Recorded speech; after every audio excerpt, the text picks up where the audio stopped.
Bismillahirrahmanirrahim. Assalamualaikum warahmatullahi wabarakatuh. Alhamdulillahirabbil alamin wa bihi nasta'inu ala umurid dunya waddin. Wassalatu wassalamu ala rasulihil karim wa ala alihi wa ashabihi ajma'in. Amma ba'd. Saudaraku seiman dimanapun berada, puncak keberhasilan dari puasa itu adalah ketika kita benar-benar merasakan Allah itu hadir. Allah selalu bersama kita. Kita merasa selalu diawasi oleh Allah. Kita selalu takut pada Allah kalau kita berbuat salah dan berbuat dosa.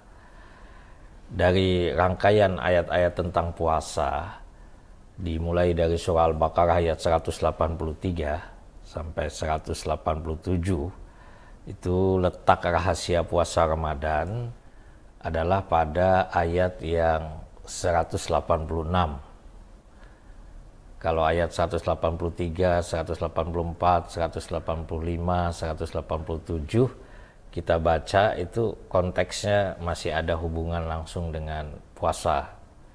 Tapi khusus ayat 186 ini Allah sama sekali tidak menyinggung tentang puasa. Kita baca, A'udzubillahi minasyaitonirrajim. Wa idza sa'alaka ibadi anni fa inni qarib. Ujibu da'watad da'i idza da'an falyastajibu li wal yu'minu bi la'allahum yarsyudun. Dan apabila hamba-hambaku bertanya kepadamu Muhammad tentang aku, maka sesungguhnya aku dekat. Aku kabulkan permohonan orang yang berdoa apabila dia berdoa kepadaku.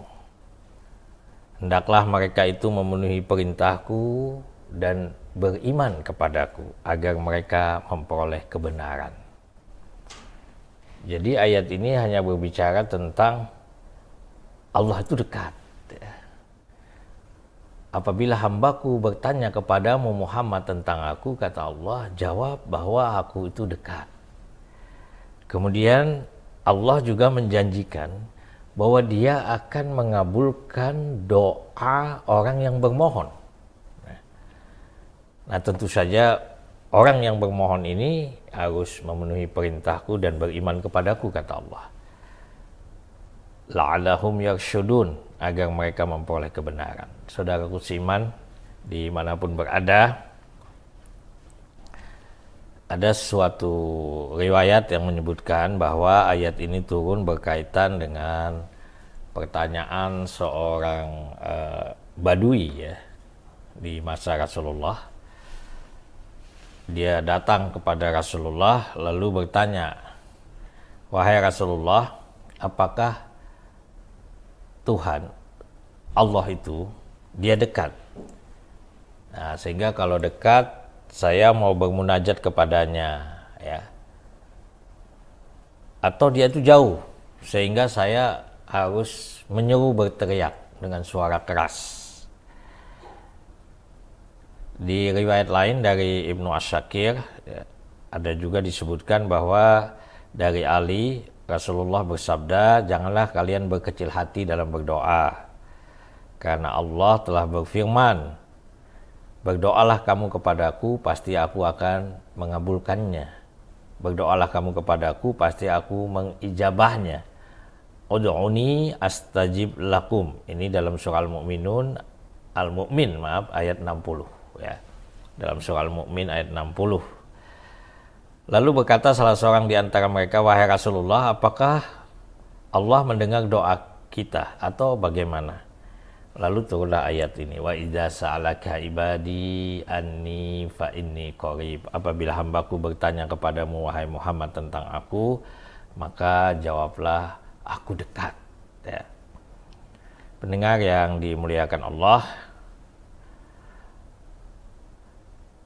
kedekatan Allah kepada hambanya itu digambarkan di dalam surah Al-Qaf ayat 16, lebih dekat dari urat leher. Walaqad khalaqnal insana wa na'lamu ma tuwaswisu bihi nafsuh wa nahnu aqrabu ilaihi min hablil warid. Dan sungguh kami telah menciptakan manusia dan mengetahui apa yang dibisikkan oleh hatinya, dan kami lebih dekat kepadanya daripada urat lehernya. Wa nahnu aqrabu ilaihi min hablil warid. Jadi Allah itu lebih dekat daripada urat leher kita. Begitu menunjukkan bahwa dekatnya Allah kepada hambanya. Ini dalam surah Al-Kahf ayat 16. Pendengar yang dimuliakan Allah, kita berdoa ya, kepada Allah, bermohon. Di dalam ayat tadi Allah menjelaskan bahwa Allah itu akan mengabulkan doa orang yang bermohon kepadanya. Ujibu da'watad da'i idza da'an. Aku akan mengabulkan doa orang yang bermohon kepadaku. Pertanyaan kita, apa ada orang berdoa tapi tidak bermohon? Rupanya banyak ya, kita lihat. Ada orang berdoa dalam prakteknya, tangan diangkat, tapi tangan yang satu lagi lihat HP ya. Berdoa misalnya sambil bermain ya. Berdoa matanya kemana-mana. Nah ini tentu saja yang dimaksud adalah berdoa tapi tidak bermohon. Berdoa tidak serius. Bagaimana mungkin doa seperti ini akan dikabulkan oleh Allah? Dalam kehidupan saja, kalau anak kita misalnya minta sesuatu kepada kita, atau seseorang minta sesuatu kepada kita tapi dia tidak serius, maka kita juga tidak akan memberikannya, tidak akan mengabulkan permintaannya. Tapi kalau datang dengan memelas, memegang tangan kita, mencium tangan kita, pasti kita akan penuhi. Nah ini komunikasi kita dengan Allah ketika berdoa itu sebagai pencipta. Karena itu Rasulullah pernah mengingatkan, ada hadis dalam riwayat Imam Ahmad, disebutkan bahwa hati manusia adalah kandungan rahasia dan sebagian lebih mampu merahasiakannya dari yang lain. Bila kamu memohon sesuatu kepada Allah, maka mohonlah dengan penuh keyakinan bahwa doamu akan terkabul. Allah tidak akan mengabulkan doa orang yang lalai dan lengah. Jadi syarat berdoa itu ternyata hati kita tidak boleh lalai, hati kita tidak boleh lengah. Nah, karena itu yang Allah kabulkan adalah orang yang berdoa ya, dengan memohon. Jadi ada orang berdoa tapi tidak memohon karena hatinya kemana-mana. Mari kita introspeksi bagaimana cara kita meminta kepada Allah selama ini. Ya, ini perlu sekali kita perhatikan. Pendengar yang dirahmati Allah, berdoa itu tentu saja ada syarat-syarat yang disampaikan oleh Rasulullah ya. Di antaranya, awalilah doa itu dengan pujian kepada Allah, kemudian bersalawat kepada Rasulullah SAW. Di dalam riwayat hadis Imam Abu Daud disebutkan, apabila salah seorang dari kamu berdoa, mulailah dengan mengagungkan Tuhannya ya. Artinya kita bisa mengucapkan Alhamdulillahirabbil alamin. Minimal kita semua pasti bisa itu. Yang panjang juga boleh. Kemudian membaca salawat ya. Allahumma sholli ala Sayyidina Muhammad atau Allahumma sholli ala Muhammad ya. Yang panjang juga boleh. Nah setelah itu silahkan kita mulai dengan doa apa yang kita inginkan. Memang dianjurkan oleh para ulama kita menggunakan redaksi Rasulullah misalnya dalam berdoa. Ya karena pilihan redaksi Rasulullah ini tentu pilihan yang sangat indah dan luar biasa. Pendek kadang doanya tapi kandungan maknanya sangat luas. Misalnya ada doa Allahumma inni ala dzikrika wa syukrika wa husni ibadatik. Ini redaksi dari Rasulullah yang diajarkan kepada Mu'adz ya. Kata Rasulullah, wahai Mu'adz, saya bacalah ini sebelum engkau meninggalkan masjid atau setiap engkau selesai sholat. Ya Allah, tolonglah hamba agar selalu dapat menjadi hamba yang selalu berzikir. Jadi minta tolong kepada Allah untuk bisa berzikir, karena berat berzikir itu. Tolonglah hamba untuk selalu bisa bersyukur kepadamu, dan tolonglah hamba untuk bisa beribadah dengan baik. Jadi berzikir dengan baik itu sulit kita lakukan kalau tidak ditolong oleh Allah. menjadi hamba Allah yang bersyukur, juga kita minta tolong kepada Allah. Menjadi hamba Allah yang bisa beribadah dengan baik. Mungkin kita sudah sholat ya, tapi mungkin sholat kita belum awal waktu, sholat kita belum berjamaah, sholat kita belum di tempat azan dikumandangkan atau di masjid, di mushola. Nah, yang kita mohon kepada Allah, kita beribadah dengan baik sebagaimana Rasulullah SAW. Maka kita minta tolong kepada Allah. Redaksi doa juga bisa dari Al-Quran. Ya, banyak doa-doa dari redaksi Al-Quran yang bisa kita pakai, kita baca ya.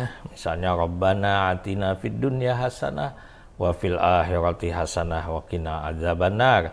Ini juga adalah redaksi Al-Quran yang bisa kita baca. Namun dalam kehidupan ada kalanya kita tidak hafal barangkali doa-doa ya dari hadis Rasulullah maupun dari Al-Quran, tidak banyak hafalan kita, sementara keinginan kita bermohon kepada Allah ya. Dan ada sesuatu yang memang kita tidak bisa mengungkapkannya kecuali dengan bahasa kita. Allah itu maha mengerti, jangankan bahasa kita, hati kita saja Allah tahu. Maka silahkan kita meminta kepada Allah ya, dengan bermohon apa saja kebutuhan-kebutuhan kita dengan bahasa kita. Pendengar yang dirahmati oleh Allah, Rasulullah itu disebutkan ya dalam hadis riwayat Abu Daud misalnya, beliau itu menyukai doa-doa yang singkat, padat, dan meninggalkan selain itu. Jadi doa Rasul itu tidak bertele-tele.